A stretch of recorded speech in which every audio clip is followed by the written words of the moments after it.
Speaker Kevin McCarthy and his Republicans are telling Biden they won't raise the debt limit unless we punish poor people. They now want able-bodied recipients of Medicaid and food stamps to work for it. If they could work for it, they wouldn't need Medicaid and food stamps, you malicious, venomous bastards.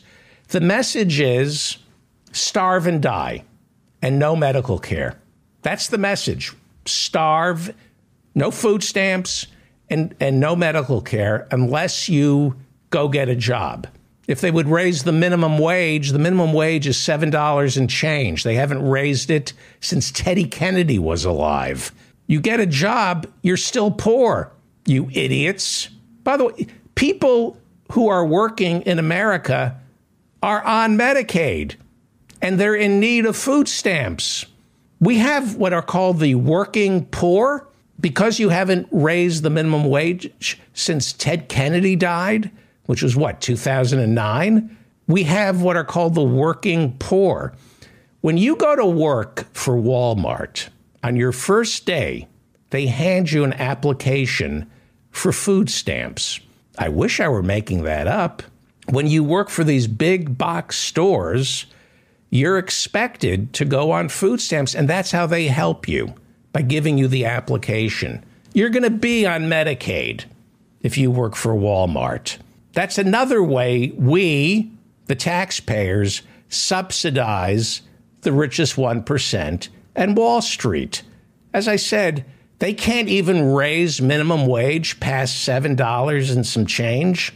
We allow in this country corporations to pay their workers so little that they must go on Medicaid and food stamps. And 1/3 of the debt that we currently hold was created by Donald Trump, who insisted on giving the wealthy tax cuts, which Joe Biden and the Democrats have not reversed. It's not just the Republicans' fault. This is happening because the Democrats are owned by Wall Street. Not all, not Bernie, not Cory Bush. There's some good Democrats here. I don't care what your position papers are if you're running for office as a Democrat. You make a promise to me that you have no money. You got my vote. And every 2 years, if you're a congressman, and every 6 years, if you're a senator, you do your financial disclosures. And if you're still broke, if you have to live on the salary that you're paid as a congressperson or a senator, and you're able to save some of that money, and your spouse is poor and your children are poor, you have my vote. Because if you're holding elective office and you're not worrying about half the country that can't come up with $1,000 for a medical emergency, you are a piece of shit. I don't care if you're a Republican or a Democrat. If you don't wake up every morning and think about those migrant children who we need and the Americans who can't come up with $1,000 for a medical emergency, your life is worthless. If you're a politician in Washington, D.C., and that's not the only thing you care about, you're a piece of shit and you're worthless and you're evil. Where are the Jeremiah Wrights in this country? Where are the rabbis and the ministers? Where are the Reverend Barry W. Linds and the Jeremiah Wrights who are calling these so-called religious politicians on their venality? This is pure evil. People are dying because you don't give a shit about humanity. We have to outlaw billionaires. There has to be a peaceful, legal revolution, the same way there was a Reagan revolution and a Gingrich revolution. It's done by electing the right people. It's electing AOC and Bernie Sanders and Cory Bush and readjusting the tax laws and making certain that money flows down to us, the people who need it, not up to the union-busting trolls like Jeff Bezos on his new $500 million yacht. I have a picture of him. This is Jeff Bezos on his new $500 million yacht and his phony pecs and his girlfriend on that boat. And, I'm looking at them on that boat. There's never an iceberg when you really need one. Why is that? You're listening to The David Feldman Show. You happy, self-actualized hump. The Reverend Barry W. Lynn joins us. For nearly a quarter of a century, he ran Americans United for Separation of Church and State. He is a member of the Supreme Court Bar. He is a lawyer as well as an ordained minister in the United Church of Christ. His latest book is Paid to Piss People Off. It's a trilogy, and tonight we're going to talk about the book entitled Protest, which is part of the trilogy. It's published by Blue Cedar Press. It has the Feldman guarantee. Go buy Paid to Piss People Off. Welcome, Reverend. Thank you. The first one is peace, although a lot of it is about protest. And then the second is porn.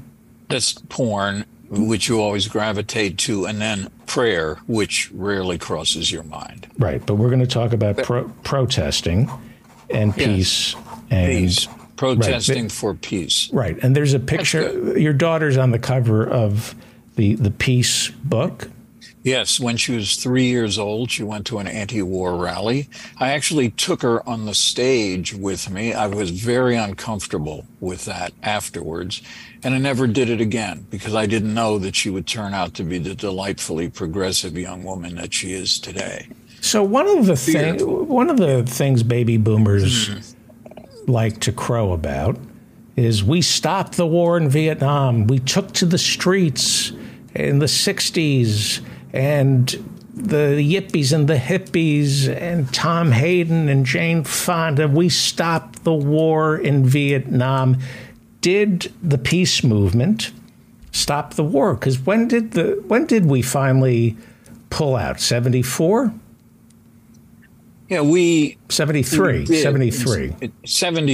is when there were the Paris Peace Accords, which of course were the same agreements that Kissinger had negotiated about 8 years earlier, but he was dissatisfied at that point.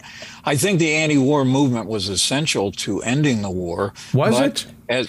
Yes, but it didn't do a terribly good job at it. The first people that were killed in Vietnam, according to William Manchester, the historian, there were two guys who were changing the film reels in a tent one night, and two of them were shot by snipers.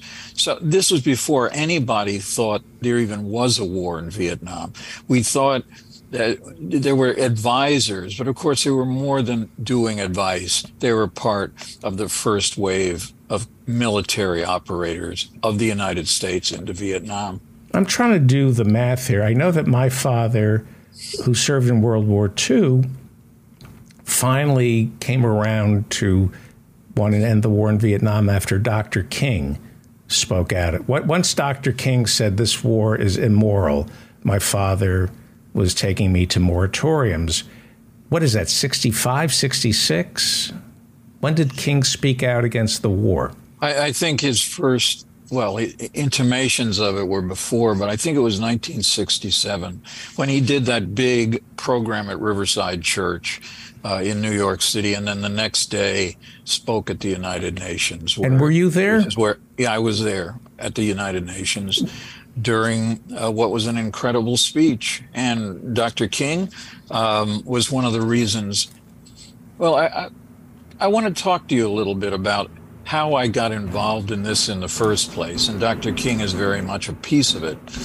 But my family used to take me to Ocean City, New Jersey, for 1 week. My father only had 1 week in August and one in July off, and then some time around the holidays. From the candy factory. Well, no, by that time he was selling stone and slag, two byproducts of making steel. But he had been, he had swept the floors in the Just Born Candy Company, and he played piano in silent movie houses during the Depression as well. But so he didn't get much time off. But without fail, we went to a place called the Hotel Lincoln, which was in Ocean City, New Jersey.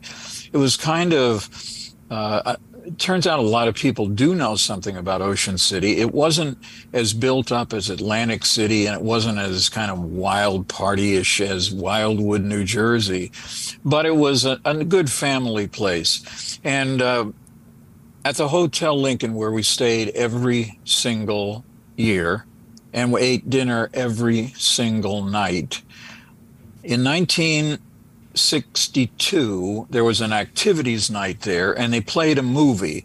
And the movie was called China Gate. It was made in 1957. It had Angie Dickinson, Gene Barry, and Nat King Cole, the singer. And it was about the French occupation of Vietnam. And it was a little too anti-French. So for many years, the movie couldn't even be shown in France. This was the first time I had ever heard of a war, the Viet Minh at the time. And I was absolutely fascinated by it. And then it was exactly 1 year later, in 1963, we're in the same room. We're looking at a giant television showing the debate in the Senate over the Gulf of Tonkin resolution. This, for people who may have forgotten, this was a completely made up commentary by the Johnson administration, where he claimed that a naval vessel of the United States had been shelled by two Maddox. The Maddox and another one. Maddox, and that it had been shelled by two North Vietnamese boats, patrol boats.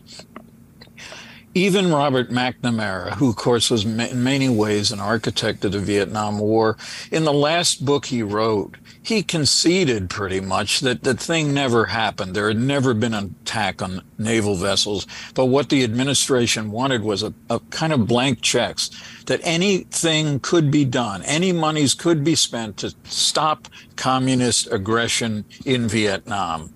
And I remember talking to my father at the end of that, and I said, you know, this is the same war it was in that movie a year ago. And he said, he was wrong occasionally. He said, Barry, don't worry about it. It'll be over very soon. Well, of course, it wasn't. That was 1964. It was 1964. Yeah. The Gulf. I think I said 63, but no, you didn't say anything. Okay, I thought it was.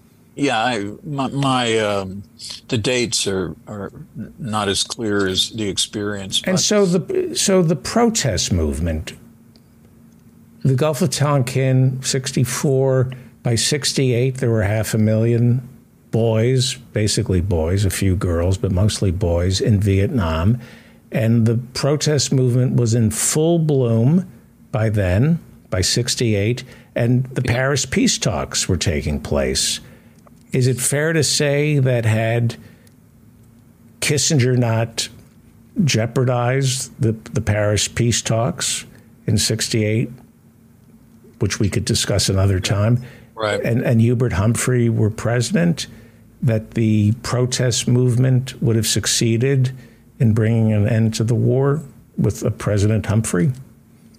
You know, I honestly don't know the answer to that. I don't think anybody does. We just speculate about these things, and speculating about what's going to happen to the debt ceiling, you know, is more useful than speculating about what would have happened if Hubert Humphrey had become president of the United States. What if Jack Kennedy hadn't been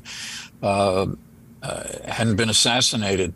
David Halberstam, the historian, also has a lot of commentary about where he wrote in The Best and the Brightest his effort to talk about the Kennedy staff, that they were working on him, and that Kennedy was in fact about ready to say enough of Vietnam. Right.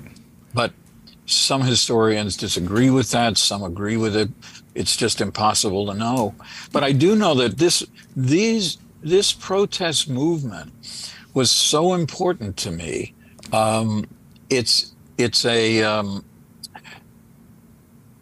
To me, I started in high school.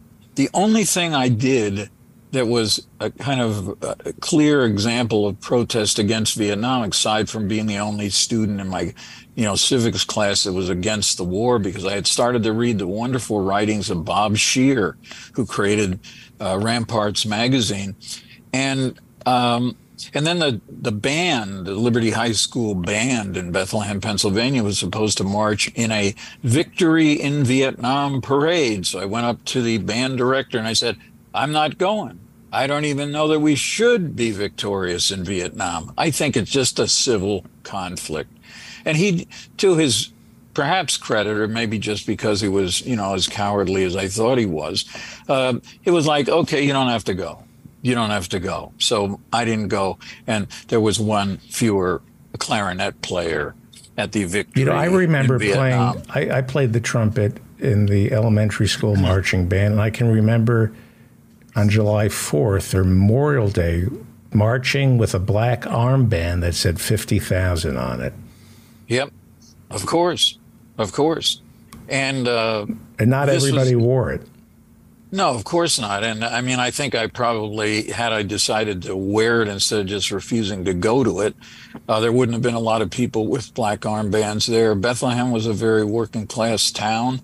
The Bethlehem Steel employed a huge number of people. It had not yet become a kind of megalopolis on the between Philadelphia and New York.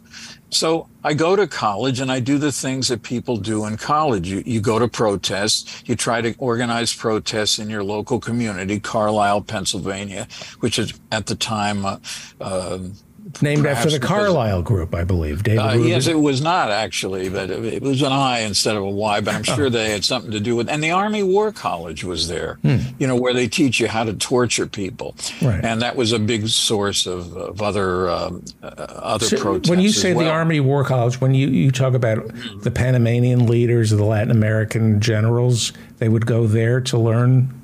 Well, they would go there or also to a place in Washington, D.C., another place where this kind of training went on. But the one that was really training in secret was the Army War College in Carlisle, Pennsylvania. And I remember, you remember 1970 when there were murders at Jackson State and at Kent State, there were massive kind of neo-revolutionary movements on college campuses all over the United States. And I remember we had one in Carlisle, and we went to the Army War College, and Paul Krasner, who I became quite friendly with, the great humorist and satirist and editor of the Realist magazine, he came and gave a wonderful speech, and was a great protest. Paul Krasner is unknown, unfortunately, to a lot of people because, as he used to tell me, he didn't get arrested in 1968 in Chicago, along with Abbie Hoffman, well, Paul, and a couple of other people. I became friendly with Paul in San Francisco. He's been on this show a couple of times.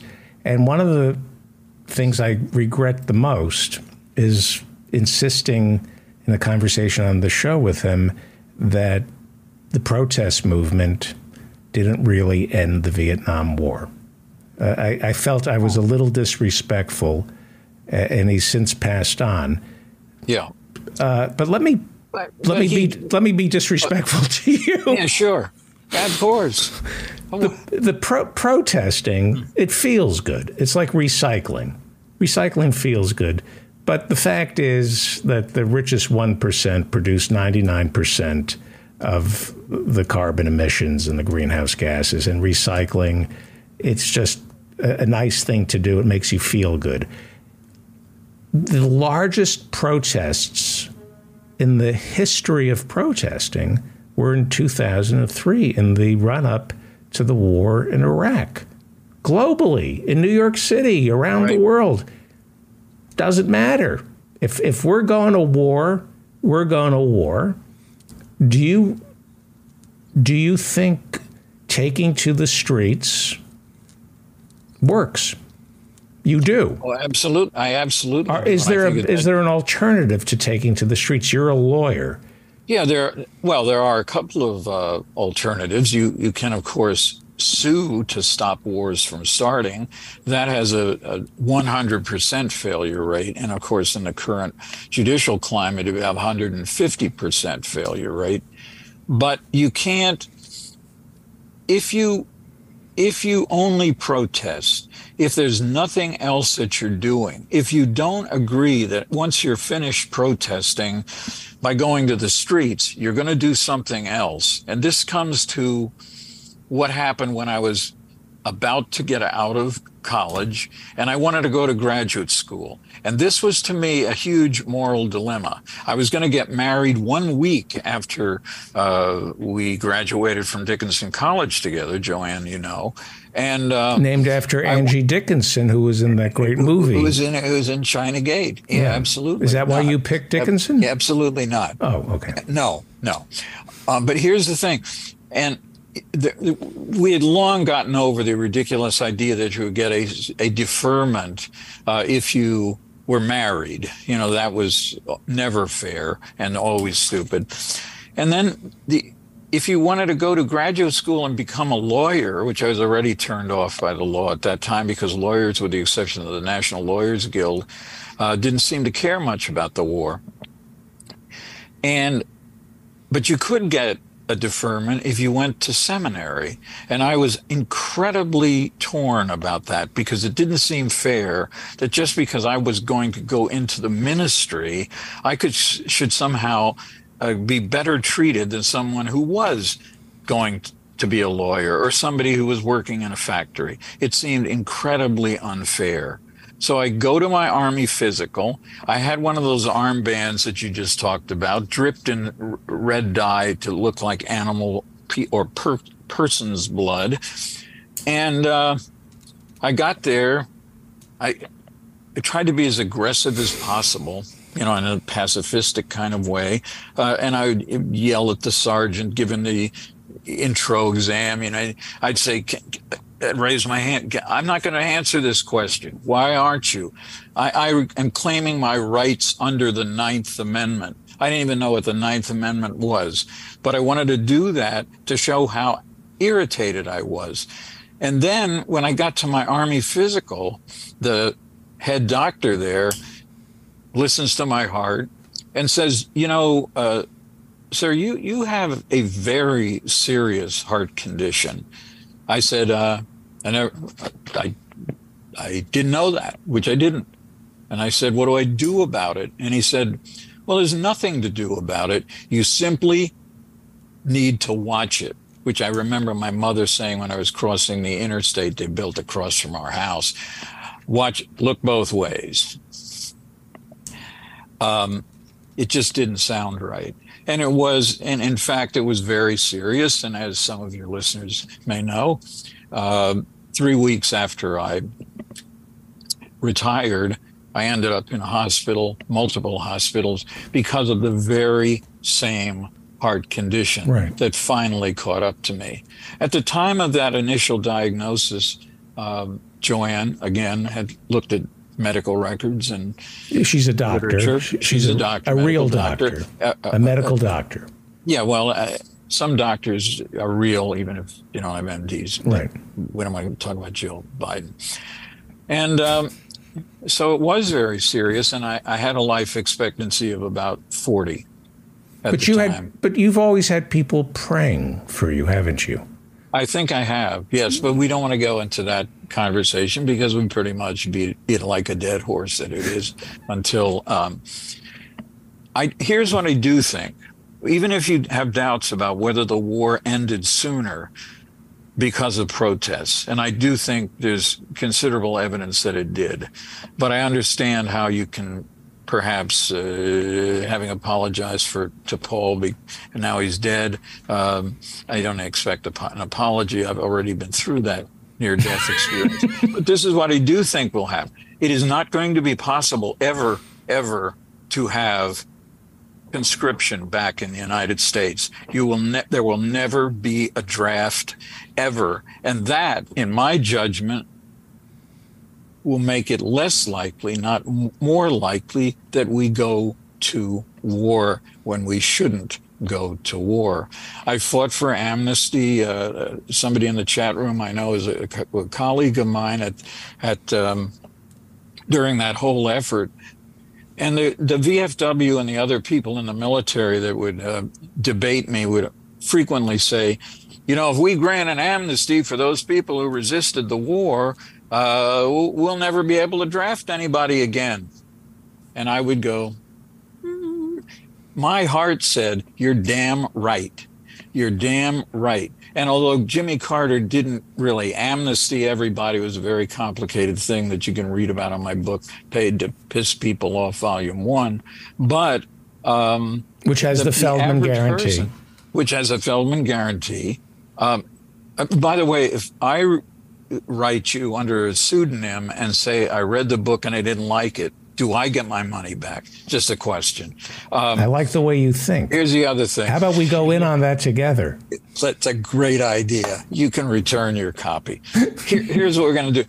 But this is, and then when Jimmy Carter, 1 year after, well, it was 2 years, I guess, after he granted these pardons for certain categories of war resistors, and he opposes returning draft registration, and then the very next year, in 1980, he decides he's in favor of draft registration, even though his opponent at the time, Ronald Reagan, was steadfastly against registering people for the draft. And it was a wonderful set of opponents. There were people like Ron Paul, not Rand Paul, although Rand Paul, remind me to tell you the one good thing. Ron Paul's the real doctor. Rand Paul's and Rand is the ophthalmologist. No, he's an ophthalmologist. Yeah,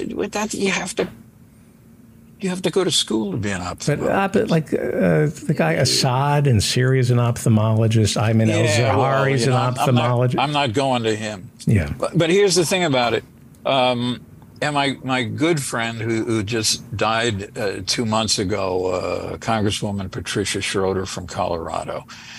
I mean, Carter went to her when he changed his mind, and he said, you know, Pat, I do want to register women, and I'd like you to take that on.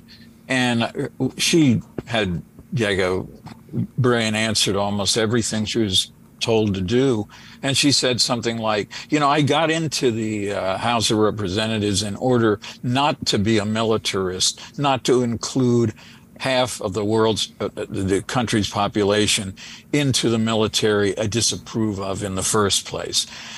But he did it. He got it. And then, as we learned, about a year ago, when I had that fellow who was an anarchist and one of the very few people who was actually prosecuted for failing to register for this current draft, there were only 19 people prosecuted once Ronald Reagan changed his mind also.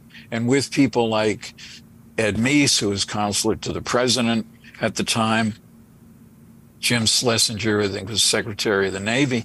They were talking about how they were going to select the places to bring lawsuits. And Rudy Giuliani, before he was, a lunatic, and that was, of course, he used to be America's mayor, but he used to be in the Justice Department, and he would make speeches where he would talk about all the prosecutions that were going to occur of the people who were foolish enough to fail to register.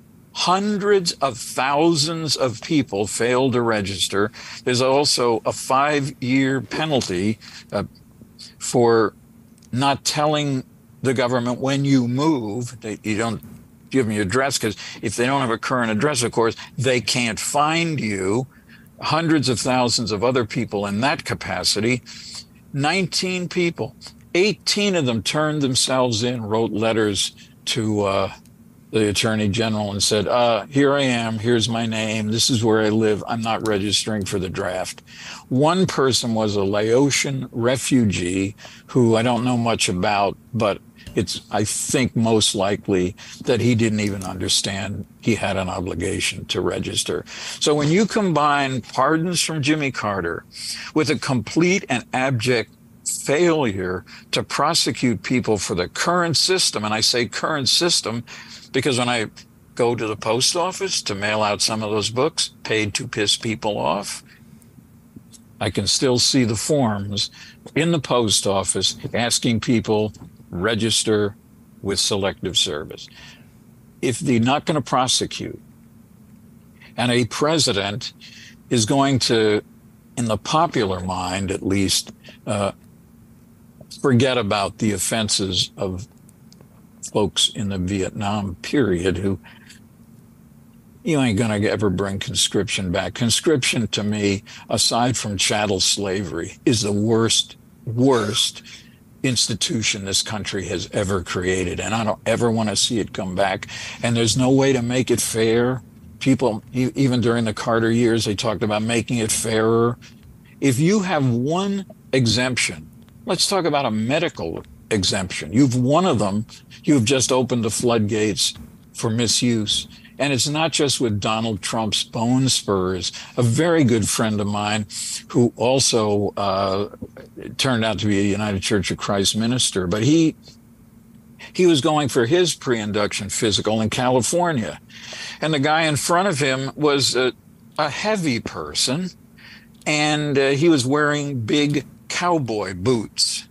He stands up on the scale, and he's overweight. The guy doing the weighing, probably a sergeant, said, sir, how stupid do you think I am? Take the boots off and get back on the scale. So he got down, he took the boots off, put them up under his arm, and got back on the scale. And the sergeant said, see, you didn't have to try to fool me. You're overweight anyway. That's great. And isn't that, it's such a it's great and it's horrifying. We only have 4 minutes left. Okay, well. Let me go ahead. We're talking with the Reverend Barry W. Lynn. He's the author of Paid to Piss People Off. It's a trilogy published by Blue Cedar Press. Go buy this book. It has the Feldman guarantee. I disagree with you about the draft, but that's for another time. And we've already been through that. Sure. But I disagree with you. I think there should be a draft, and not just because I hate my kids. No. Hey, what do you think? I'm glad you said that, because what do you think? There's a variation on military conscription called national service, which I also hate. And I used to debate people. Gene McCarthy, anti-war, get clean with Gene.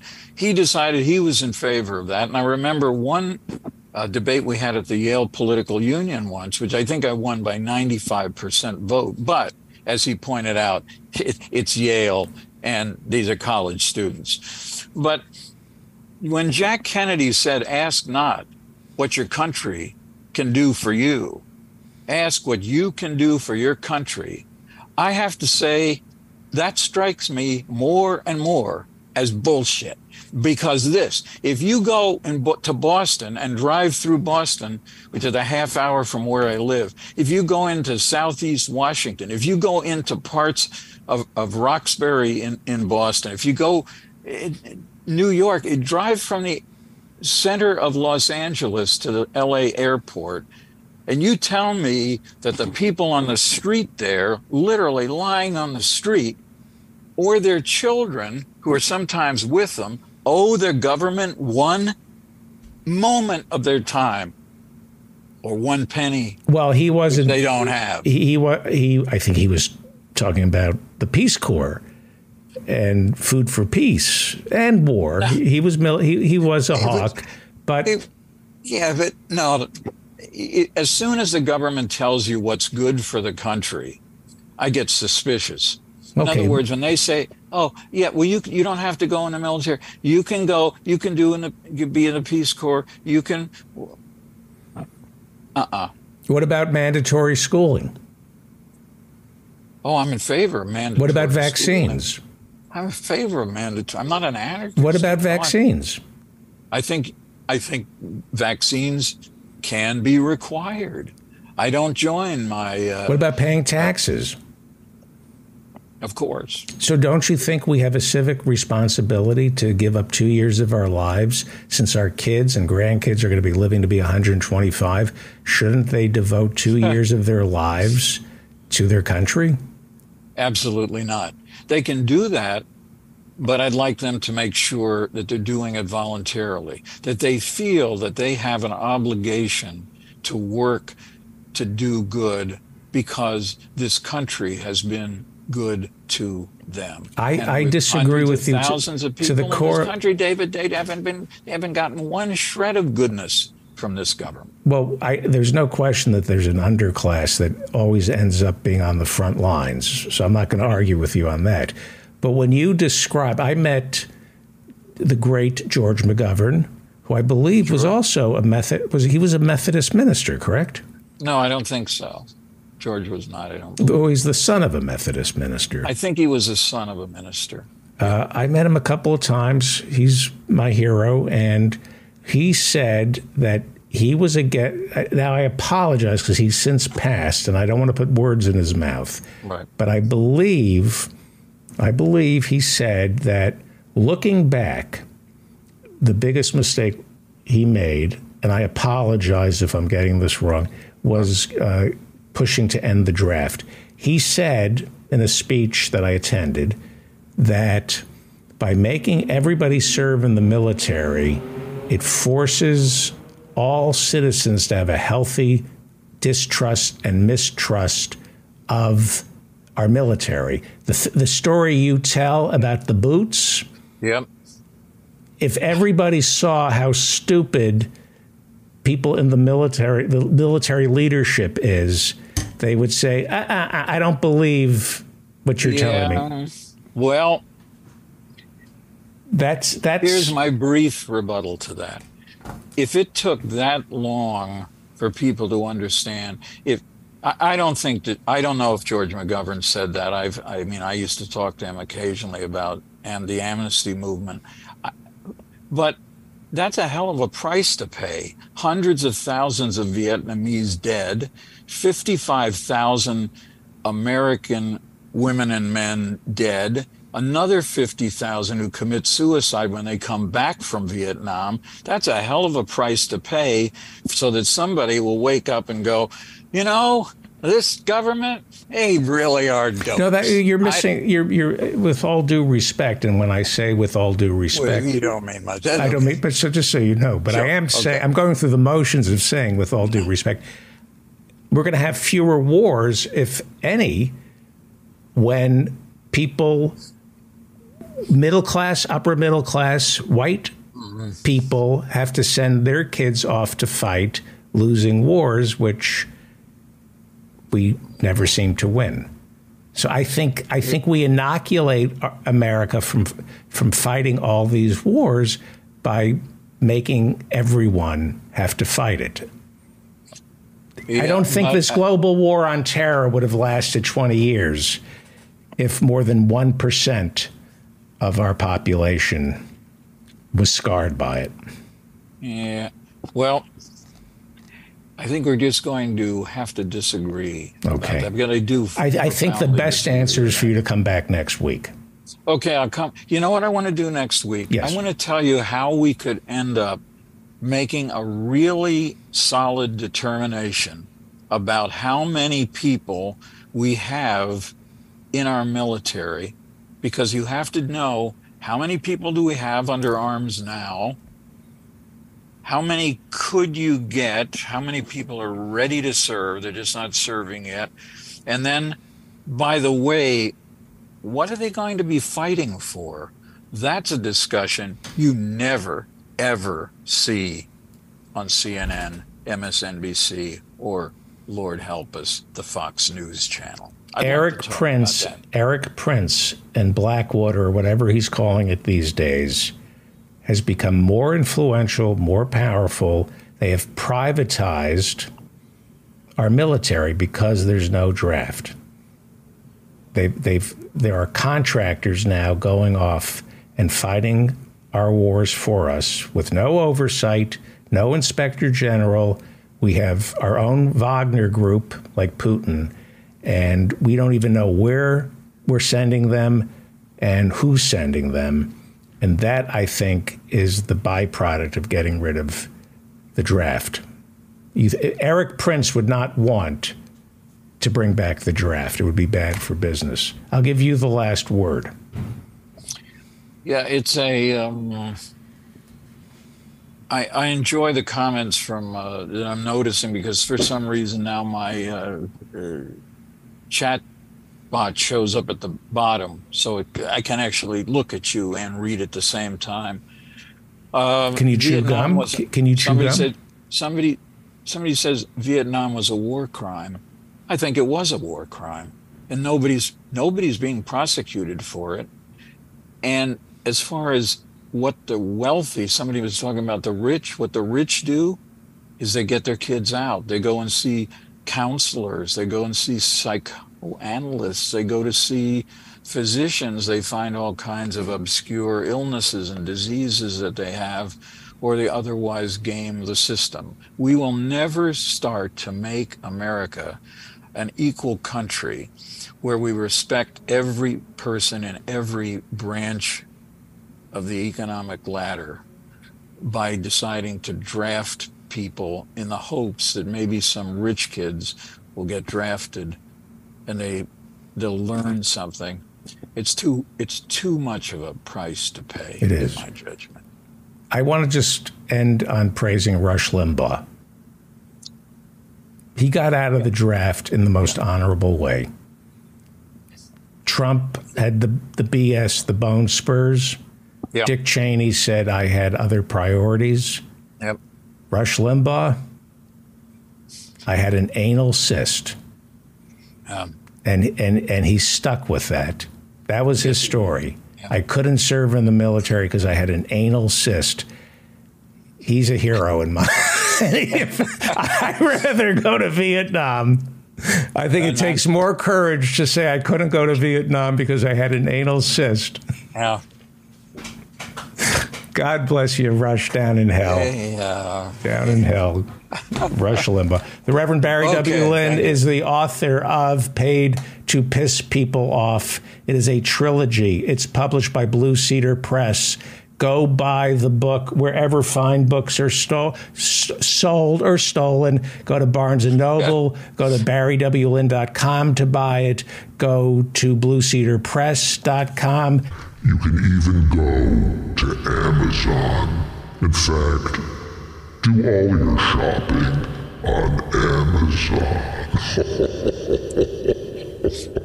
Thank you, Reverend.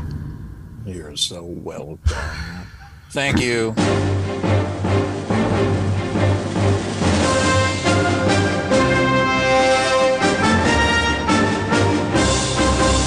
You're listening to The David Feldman Show, you happy, self-actualized hump.